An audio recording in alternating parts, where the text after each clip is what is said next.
All right. I don't even want to say anything about it until we start recording. I'm very excited. All right, CJ, your prompt this week is QAnon. All right, here we go. 3, 2, 1. So here's the thing. We are just going to spend like 10 seconds going over Kevin Sorbo's Wikipedia page, and then we can move on after that. But I do have some select excerpts I would like to share with the audience. Wow, I am very excited for that. Hold on one second. Hey, welcome to the Overtalking Podcast with your hosts, Ken and CJ. Say hi, CJ. Hi, CJ. This is the show where we talk over TV shows and movies, typically chosen by our guests, but it's just the boys this week because guess what? No one else wanted to keep going with this Shitember theme that we have, so it's just us. But it is still Shitember. Welcome to Shitember. In fact, it's probably why there are gaping holes in the fossil record showing the totality of human evolution. Oh, brother, this guy stinks! Never more applicable than this week, because we had the grand idea to continue the Left Behind franchise. With Left Behind: Rise of the Antichrist. That's right. Which, man, we can just say at the top is basically QAnon conspiracy theories underladen with anti-vaxxation and other crap. And holy cow, we did not know what we were signing up for when we just decided to continue going with this franchise. Yeah, I thought we were just going to get another really, really, really bad movie, which it is, but my God, is it just like conservative propaganda? Yeah, I mean, look, before we go further into the movie, I have thoughts about the varying quality of it, but yeah, this movie was directed by Kevin Sorbo, and he also replaces Nicolas Cage's character. Just want that to sink in with everyone. Nick Cage is replaced by this dipshit. Yeah. What else do we know him from? Well, I mean, maybe we should go through the Wikipedia page, and then we'll talk more about the movie. You may know him as Hercules. Ah, that's it. Yeah. The main dude of Hercules. So yeah, before directed and starring this asshole. And so it was fun I saw he was on the poster and I clicked on the movie and it said directed and starring him. I was like, why do I know that name? And I just Googled his name, clicked on his Wikipedia page and was like, the politics section of the Wikipedia page. Here we go. That's always a good sign when an actor has one of those. Yeah. So I'd just like to share a little bit. We don't have to spend too much time discussing this asshole, but I do want to say, in 2014, during an interview with blah, blah, blah, Sorbo defended Mel Gibson against allegations that his Passion of the Christ movie was anti-Semitic with the words, quote, these are Kevin Sorbo's words, "News bulletin, you did kill Jesus!" Exclamation point. Oh, Christ. Sorbo later stated he could have rephrased his statements, but defended his stance. Great. Okay, and then it goes on. In February 2021, Sorbo's Facebook page was removed due to repeatedly sharing debunked claims about the coronavirus or vaccines. Yeah, that fits. Yep. He was a featured speaker at CPAC, the Conservative Political Action Conference. Oh, my God. He wore a suit lined with his own tweets. What the heck? Okay. Although he initially supported the January 6th Capitol attack participants and encouraged them to respect the police, Sorbo subsequently backtracked and blamed the violence on Antifa. Yep. Okay. So just all around great guy. Yeah, that's awesome. I feel like before we go further in this episode, for new listeners, hi, welcome. Why did you choose this? This was, there could be someone who's very into the Left Behind the franchise. fact that we're covering this movie. Uh-huh. And we just want to say, you have bad taste. We have to say up top, CJ and I are both Democrats. I think you probably already noticed that. So, feel free to tune out here. And also, I don't think we've ever discussed this on the show, and I'm not sure I've ever even discussed this in depth with you in real life, but what are your religious beliefs, CJ?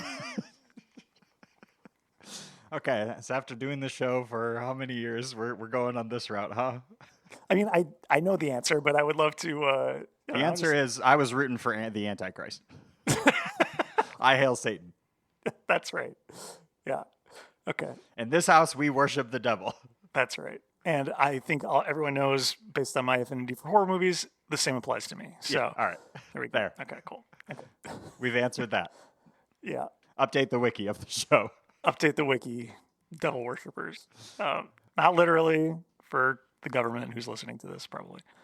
Just for fun. Just a hobby. It's just for fun. Absolutely. I just like to watch these kind of movies just for fun. Yeah. Yeah, I will say we differ in that you do use a Ouija board, and I am strictly anti-Ouija board. True. Yeah. You were there for the one time that we broke out the Ouija board, and I think you're part of the crew that just stayed in the other room and chose to actively disavow what was happening. We all said, go do that somewhere else. I think you all said, leave the house, and so we had to do it on the back deck. That's right. That was fun. Spoiler alert, I moved the planchette. What? So, Again? It's just for fun.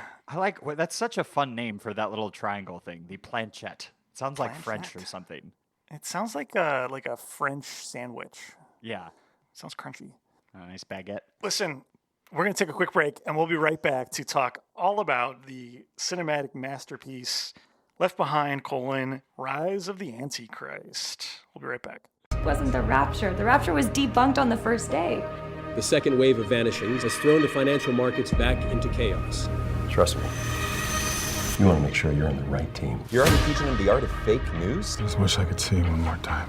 Why are you still here? Because I asked God to leave me behind. We don't need to look for magic. They're not a bunch of religious wackos. Wackos like my mom. Fortunately, we have a solution. We can implement Eat and Pay worldwide in a matter of weeks. Welcome to the future.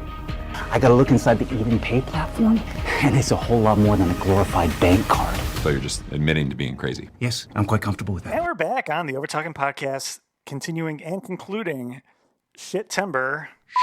Shitember. Which, I didn't say this up top, but it's movies that have 5% or less on Rotten Tomatoes. And this movie technically applies because it doesn't have a rating on Rotten Tomatoes, so we're just going to go with that. Yeah, there's no way it would. Yeah. Again, it's Left Behind, Rise of the Antichrist, in case you forgot. And CJ informed me during the break that it's my turn for the 30 seconds on the clock. That's right. To describe this movie for someone who has not yet seen it, which is probably a lot of people because anyone who had seen it already tuned out when we said we were Democrats. All right, Ken, here we go. Ready, go. Okay. Actually, most of the main characters from the first movie reappear in this movie. Yeah. In similar roles. The reporter guy, everyone, played by completely different actors, though, every single person. Oh, my God. The reporter guy is basically the main character. He's uncovering conspiracy theories, and basically they discover that they're trying to set up a new world government, and everything that's prophesized in the Bible about the rapture is playing out. One time. And there's the Antichrist. And it's so funny and heartwarming. And hilarity ensues. Yeah, what I didn't cover was that it's heavily underladen with right-wing conspiracy theories, and they literally compare the rapture that happened in the first movie to the pandemic. Ken, I'm so glad you brought this up. I have a clip. Oh, perfect. So yeah, if you haven't gotten the vibe of this movie, this occurs in the first 10-ish minutes of the movie. Our hero from the previous movie, Buck, the journalist, has his own news program, and he brings on an expert to talk about, quote unquote, the vanishing. They don't recall it the rapture until later in the movie, but in the world is just known as the vanishing. And he sort of signs off on his news program in this way. Keep demanding facts. Don't just blindly accept whatever the so-called experts are telling us. And I wouldn't be too quick to sign up for a vanishings vaccine either. Yeah, so he's playing effectively Tucker Carlson in this movie. That is straight up what's happening. It's he has a news program, and he is basically being like, question everything that any establishment is telling you, because in this reality, in this movie, his conspiracy theories are correct, but they are actually correct. Reality that it's paralleling, which is real life, the pandemic, that's not the case, and that's effectively what they're pushing is like, oh, they told you this vaccine works? Nope, it's fucking tracking you or whatever the hell they think. And the irony to use the word facts but then immediately say question them. It's like, well, that's what a fact is, a true thing. So what? Well, they bend over backwards in this movie to prove in the movie they hack the Eden. UN at one point, I think, or they hack one of the companies, the Eden Corporation. Yeah, that feeds information into. It was called something else. That feed information into the UN. It was the Dominator. That was it. The Dominator Analytics.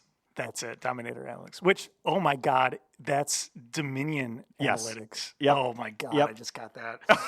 Just thinking now, yeah, they for sure are making a parallel comparison to the voting machine.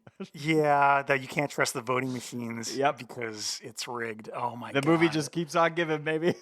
Oh, there's so many layers here. Yep. It's insane how laden with QAnon conspiracy theories this movie is. Yeah. Yeah, anyway, they discover in the movie that they feed in 90% of the world's quote-unquote facts to the UN, and that's how they make decisions, and everything that they feed in is basically rigged and fake, and they've convinced the world that, or they've quote-unquote disproven that it's the rapture, that why everyone's disappeared, in order to further destabilize the government so that they can shove in the actual book plot things where the rapture has occurred and the 7 years of tribulation is playing out or something.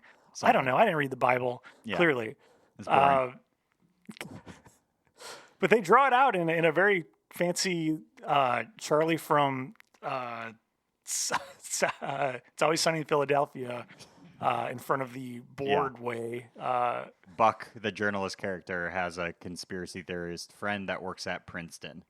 Which I love that they like cut to that location and it says Princeton University on the screen. I'm like, damn, Princeton catching strays. Like I'm sure they don't want to be associated with this shit. No, come on. Or maybe they do. What do I know?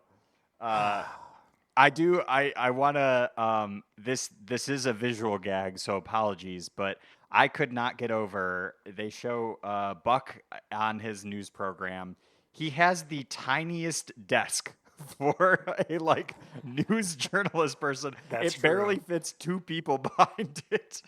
Yeah. I just got such a kick out of that. I was like, oh wow, the budget even affected their fake news desk. It's very basement of a college I don't know, news broadcasting thing. I don't know. Yeah. That really made me chuckle. Anytime that they did a UN press release too, you could tell there's only one or two rows of reporters, and then the backdrop is just some blanket that they hung up behind them, almost like a terrorist release video. Yeah, I don't know. Anyway. Against their will. I mean, the guy who plays the Antichrist, that dude just seems bored when he was acting. He just was phoning it in. Except for the one scene where it's revealed that he is the Antichrist. Yeah. Yeah, the rest of the time he's whatever. I don't know. Yeah. He's probably not fully in on it. Happy that a thing called Rise of the Antichrist does give us the Antichrist. I was happy that it gives us the Antichrist. You get some demon powers a little bit too. Yeah. Also, my God, the drawn out hints at who it is. I'm like, yeah, it's obviously that dude. Oh my God, just get to the fucking. It's so. They obvious. really in the movie, you're supposed to think that it is the CEO of that tech company. Yeah, the CEO of the tech company, and that's who everyone thinks could be the Antichrist. But they start to show the guy who's actually the Antichrist, which is, I don't know, some representative for Israel or something like that. I didn't totally understand what his role was. Me neither. But they start to distort his voice a little bit when he's speaking to people. Clearly, something's happening. He must be the Antichrist. I don't know. They put some spooky music underneath after he was done talking. It's yes, we get it. It's definitely him. This was obvious from the start. All right, so let's take a quick break from talking about all of the weird conspiracy right-wing things in this movie and talk about what this movie actually is comprised of. It is fully narrated by the pastor who had a couple of lines in the first movie who was not raptured. And he does eventually show up in the movie, but still continues to narrate the movie. Yes. In the cheesiest way. I don't know. I'm suspecting that is verbatim the book. Like he is just reading lines from the book. I assume so too, because it is really that feeling of like just explaining what's happening. Yeah. Or maybe the dialogue that they're overlaying the narration on top of was so bad that they had to basically explain what's happening in the scene rather than just them you're talking. Right. That's true. It does cut out, like actors will be talking to each other and then that audio cuts and the narrator comes on, but we see them continuing the conversation. Yeah, I didn't even think of that. That's my feeling. Yeah. It's just so hammy, like him just so laying out. And then this guy felt this way because of it's like, yeah, we're watching the movie. We can get the emotion. Usually the actor portrays emotions, and that's how we, the audience, are clued in on what is going on.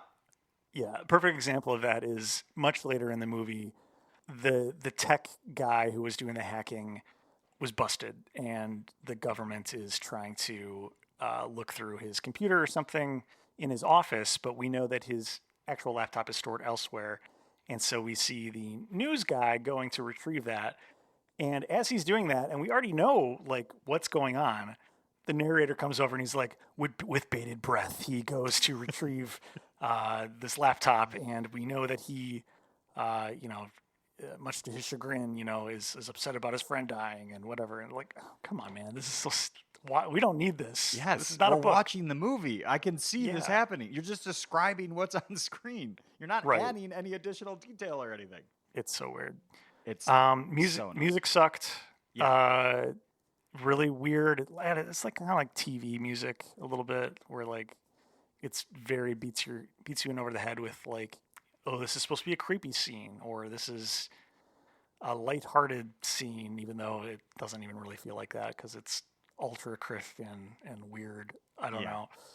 The acting is atrocious. I was going to say the opposite. I thought the acting was significantly better than Left Behind. The acting is. I think the news reporter guy did a great job. I thought he was an excellent actor. Except for the scene where his friend dies. The car explodes. And he lets out a very... problems in general. You want to describe that? Delayed. No! The government or whoever's after them, I've lost the plot. They don't really... The FBI, maybe? They don't really explain. Yeah. They are... I think it's the New World Order people, actually. Oh, man, because, like, the U.S. government really doesn't even play a role here at all. It's just this New World Order that they're trying to establish because that's part of the Bible. In case you didn't know, they literally established a new world order in the Bible, I guess, at this point in this prophecy of what happens after the rapture. Anyway, they're loading up this van with news equipment. So it's the news guy's helper, and the hacker guy. And the news guy and the news guy's helper are going to get more equipment they're like, I don't know, already walking away from the car. Mm-hmm. And the hacker guy looks in the back seat, sees flashing lights and a motherboard. It doesn't look like a bomb, honestly, but no. We know just because he yells, "It's a bomb." He yells, "It's a bomb." He takes the time rather than leaving the car to yell out the trunk, "It's a bomb! Run!" Even though they're already walking away from the car. Yeah, and he doesn't move, and he just explodes in the car. And then it's that scene of like. You think Buck, our hero, is going to be that classic scene in movies where he's so distraught and wants to run at his friend to try to still save him, even though the whole car exploded. But the cameraman guy is supposed to hold him back because he's so emotional.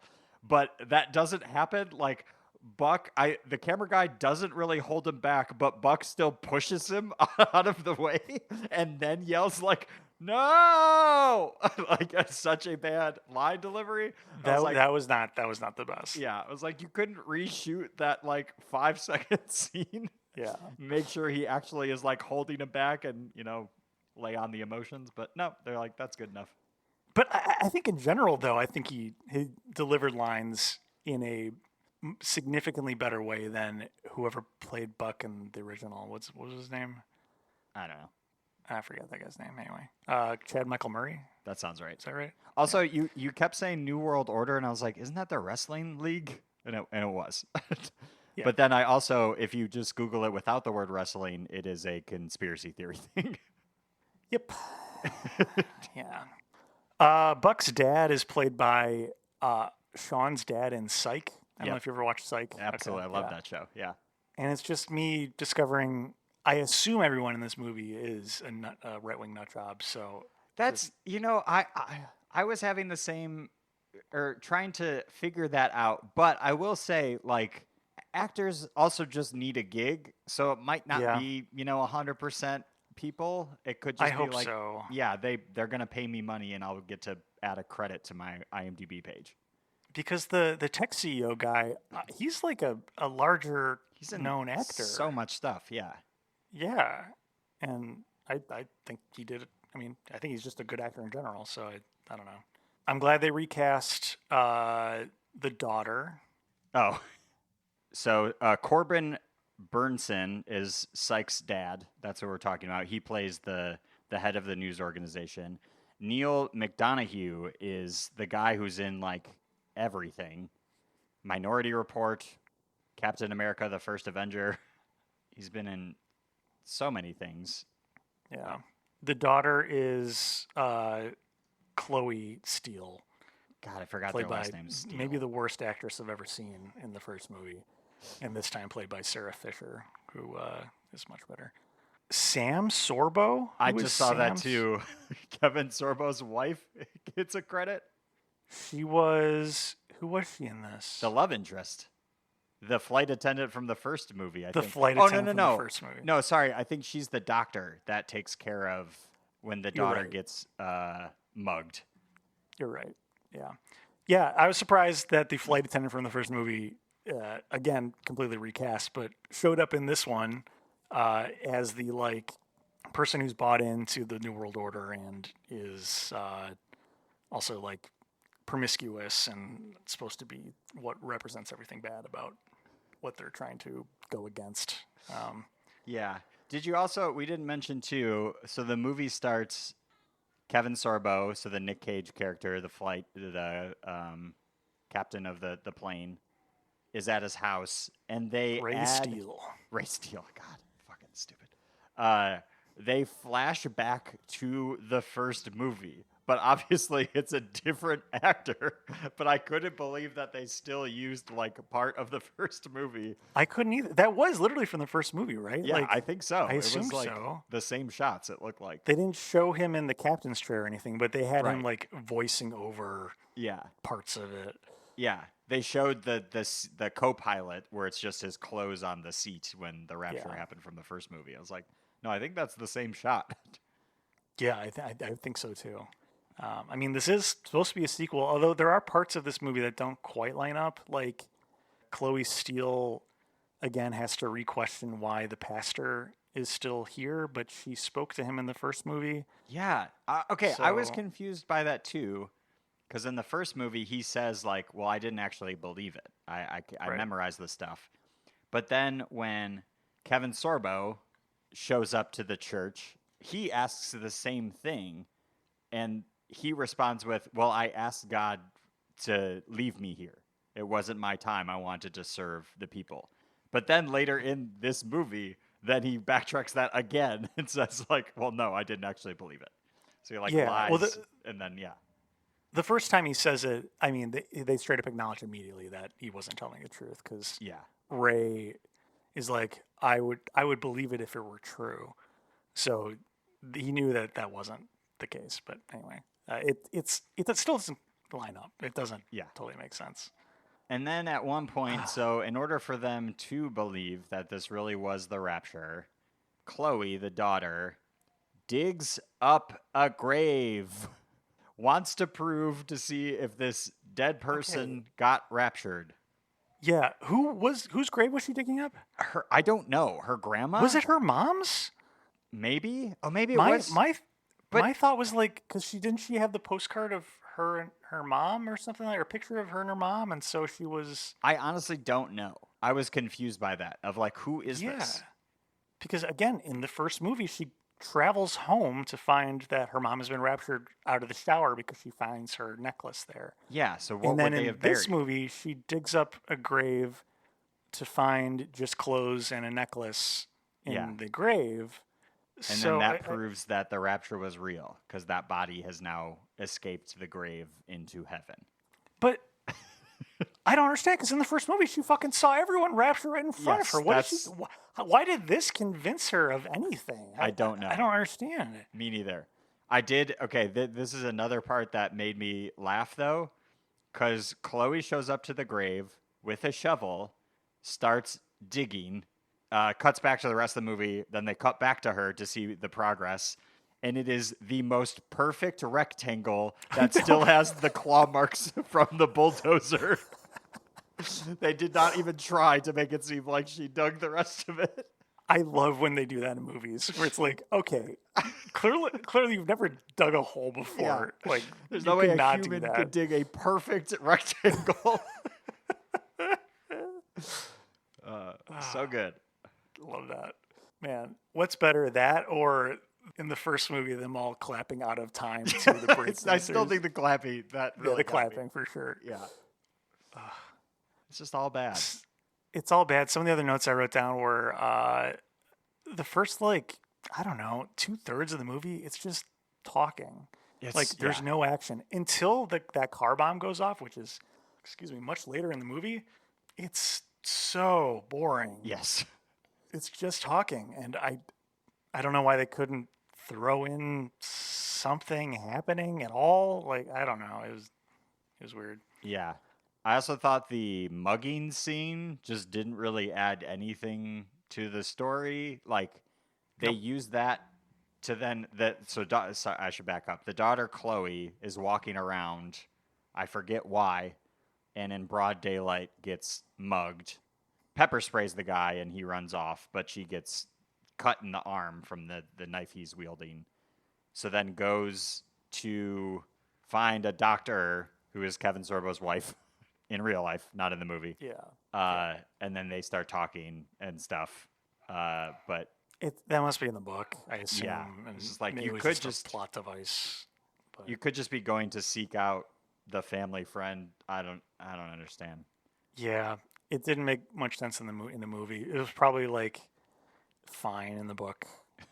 Just to show the pure chaos that's happening since the vanishing.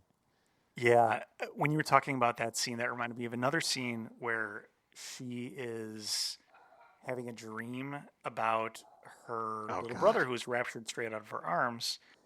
And in this dream, she's in heaven, basically like, hey, literally speaking to Jesus. Yeah. And you see Jesus on screen played by someone. Mm-hmm. And just that whole scene is so bizarre and like whitewashed the hell out. Yeah. Like literally like it's white and like oversaturated and strange. Yes. In general. Clearly they just like hung white curtains in a room. Like it looks so shoddy that like, again, budget issues, I think. Yeah, no, absolutely. I don't know if you noticed this, but at one point there was graffiti on a wall and it literally spray painted "All Souls Matter." I read that down too. Yep. Yeah. Outside the church. Yep. Yeah. Wonder what that's in reference to. Oh boy. Guess we'll never know. No, we'll never know. Well, believe it or not, Meg was nice enough to put together trivia for us, so it's time for. Hey, did you know that? That's right. For new listeners, I already said it, but it's time for trivia, where we usually pit our guests, as CJ has to see who knows the most about what we watch. But Meg was able to write trivia in a way where I don't know the answers. I just have the questions. So CJ and I are going to go head to head, and we'll see how we do.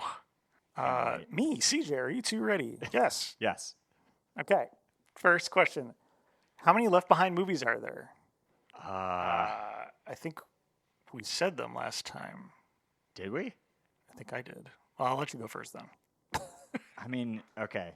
I know there's not a 1-to-1 movie to book ratio, I would hope, but I do think they probably, if this got made, they have no issues making more. So I'll say they probably got to at least 4. Okay. I know the answer is 5 because there was an original trilogy and then they rebooted it with Nicolas Cage and this is the sequel to that. And I think that's all there is. Oh, you're counting the original. Sorry, I was thinking they were making 5 of this remakes of it. Oh, okay. But I'm still wrong. Yeah, I think you're still wrong. The correct answer is this is the 6th Left Behind movie. Whoa, wait. After the original trilogy, the 2014 reboot, the sequel, and the 2016 spin-off? Hold on. There's a spin-off? Okay, yeah. Vanished. Left Behind, Next Generation. Tells the story of the rapture from the perspective of a young group of protagonists. Okay, it's the spin-off book series that I talked about last week. Oh. Except in movie form. Gotcha. Okay. Well, neither of us got that, so. Nice. Wow, I was surprised. I was like, oh, I should have even skipped this one, but no. Okay, cool. All right, next question. True or false? Rise of the Antichrist got a full recast due to the terrible reviews Left Behind 2014 received. I'm going to go, I don't think that's the reason. I'm going to go false. Yeah, I would assume it's the person who's making the movie is, false as well. I think Kevin Sorbo really wanted to play Ray Steele. Yes. The correct answer is false. Following Left Behind, Chad Michael Murray, Cassie Thompson, and Nikki Wellen were under contract to reprise their roles for 2 sequels. Wow. However, due to the length of time between projects, as well as scheduling conflicts, Rise of the Antichrist ended up with a complete recast. Okay, so not even for what we the thought. reason we thought. But we still get a point. We still get a point. Still counts. Next question. There were 2 lines spoken in this movie that came directly from the film A Few Good Men. Name these quotes. 1 point each for each correct quote. Well, I have no idea. I don't, besides the conspiracy theory quotes, I can't think of anything else that was said. No, I have no idea. Okay, so she has below here, she said, need a clue or 2? Yes. So let's go with the first one. Both of these quotes were from the iconic courtroom scene. Dude, I don't remember if I don't think I've ever even seen. Did they say you can't handle the truth? I'm going to guess that. Maybe. Okay. I need another clue. Both were spoken by Jack Nicholson. Okay, so probably you can't handle the truth. There's 2, though. Do you want to take another guess? Because I can't. I think that's the only one I know. All right. You want the First truth? One is that's the you full can't line, handle right? the truth. Yeah. And are we clear? Are we clear? Meg, is that really a movie quote? That's just a line, I think. But anyway, you definitely get the point for that. Yes. Okay. You can't handle the rapture. Next question. How much did this movie gross worldwide? Oof. Worldwide. The next question is domestic box office. So this is worldwide first. So this should be a larger amount. Oh my God. I hope. I assume millions of dollars. Gosh. I don't assume much. Yeah. Though I have no idea. $4 million. Yeah, I think it's more than. I'll go $5 million worldwide, right? Yeah. Oh no, $4.2 million. Nice. Nice. Okay, that's awful. Is the budget in here? No, we're gonna have to look that up. Yeah, definitely need to know that. Okay, the domestic box office amount is the next question. 2 million. Yeah, I'll go 3.6. Okay, so I get a point there. Okay, we need to look up the budget. 5 to 10 million, but then some sources citing the film's budget as being less than 3.5 million. The same as Nick Cage's salary for the 2014 film. That's funny. Either way, that did not make enough for this to be a success, so I don't think we're getting a third movie.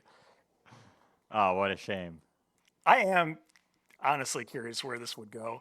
I hate that they really leaned into making a right-wing statement as part of this, because I don't think that's necessarily what the books are doing. Yeah. And they do, I mean, they do leave it on like a big sort of cliffhanger. So they're clearly wanted, like it's very set up to make it's setting up, another direction. All right. This could be the final question. What is the Rotten Tomatoes tomato meter score in percentage?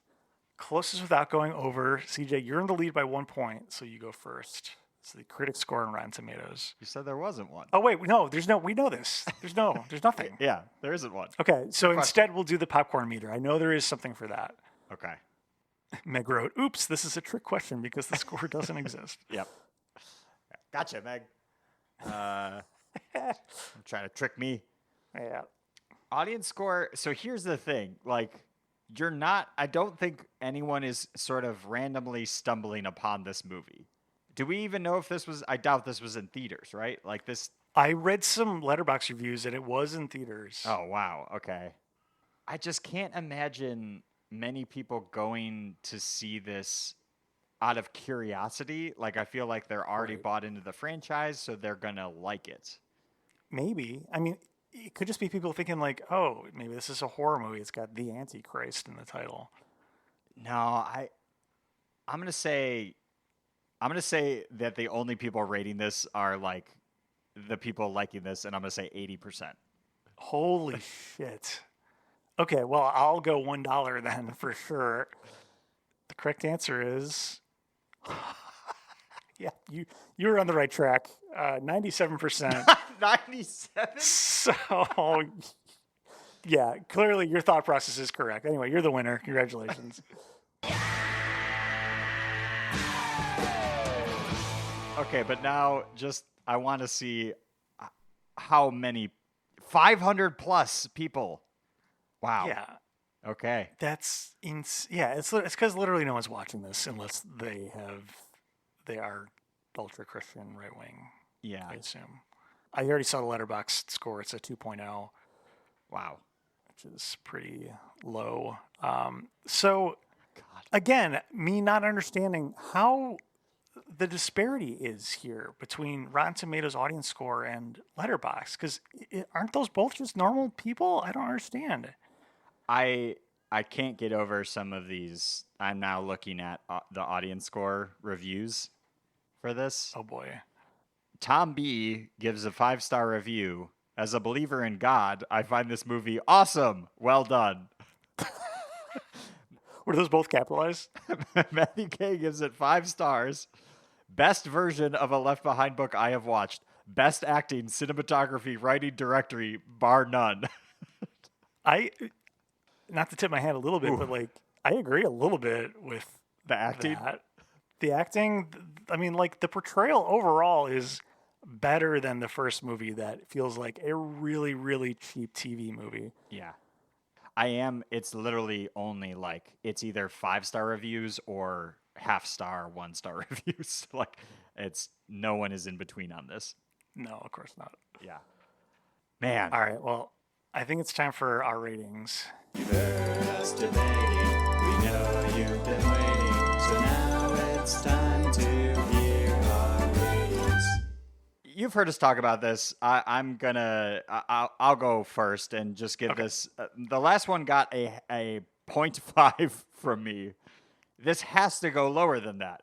I think the first Left Behind movie that we watched last week was absolute trash. This was so bad. It's 2 hours long. It's way too long. So I think this is getting maybe a 0.1. I think this is like the lowest score I can give anything. Wow. 0.1? Dude, you rated that would have to be the lowest thing you've ever rated. Yes. What did you give? We don't know, but Full Money Hustlers, like, I think that probably still got like a 2 or something. And you think that's better than this movie? Yes, I do. Okay. Given the options, I guess if you were like, you have to rewatch one of these, which one? I would watch Big Money Hustlers just for entertainment value. I think you're right. I think I would prefer not to have the propaganda thrown in my face again. Yeah. Huh. Ken? Yeah. Wow. Well, you bring up some interesting points. I'm torn. Last week I gave it a 2, I'm pretty sure. And that was a horrible movie, but at least it sucked really bad as well. But it had Nicolas Cage. And so I gave it, I guess bumped it up for that. I don't know why I gave it a 2. That probably should have just been a 1. That movie sucks so hard. I was going to give this a 2. You did give the last week a 1. Oh, okay, good. Perfect. Well, I feel better about it. Oh shit! I gave that a 1. Yeah. Huh. You gave it a 1 for being a movie. Agatha 1 for being a movie. It sucks really bad. This movie, production value-wise and acting-wise, in my opinion, is acceptable. Okay. It is fine. The narration choices, so annoying. Really bad. And then obviously the entire content is offensive. So that kind of cancels it out back down to just a movie. So I think this is also just a 1 for me. Yeah. Okay. Given the option, if you had to rewatch one of these two, which one would you rewatch? I would rewatch the first one just for the clapping off beat scene. Okay. So then my idea was, given how bad this was, I wanted to put another 30 seconds on the clock for us to just get it all out of our system. Yeah.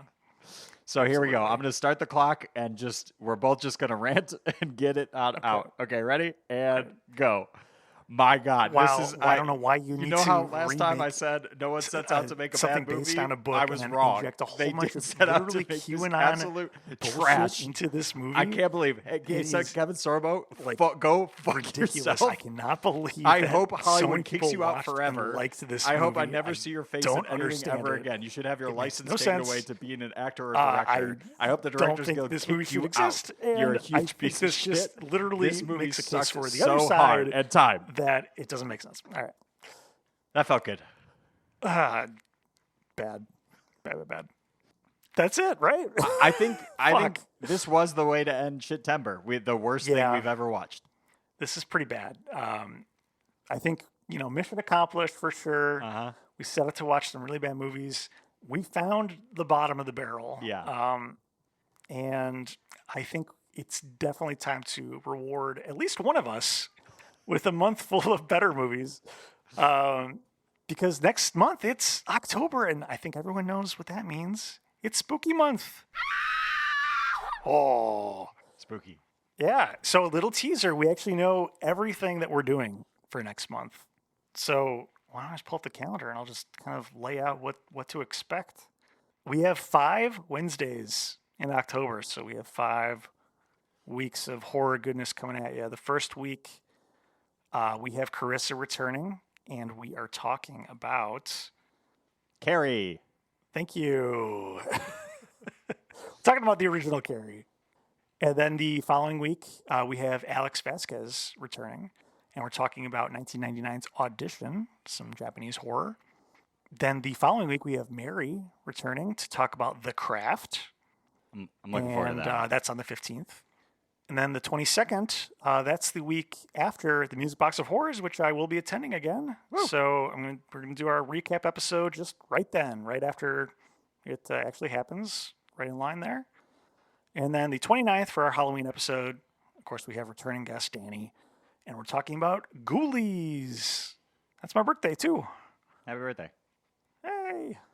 But yeah, so we got some good stuff lined up for us, and then. I didn't talk to CJ about this yet, but the following week, if CJ will permit it, Meg and I typically do a 31 nights of watching a horror movie every single night in October. So I figured we would just do that episode the first week in November. So do it.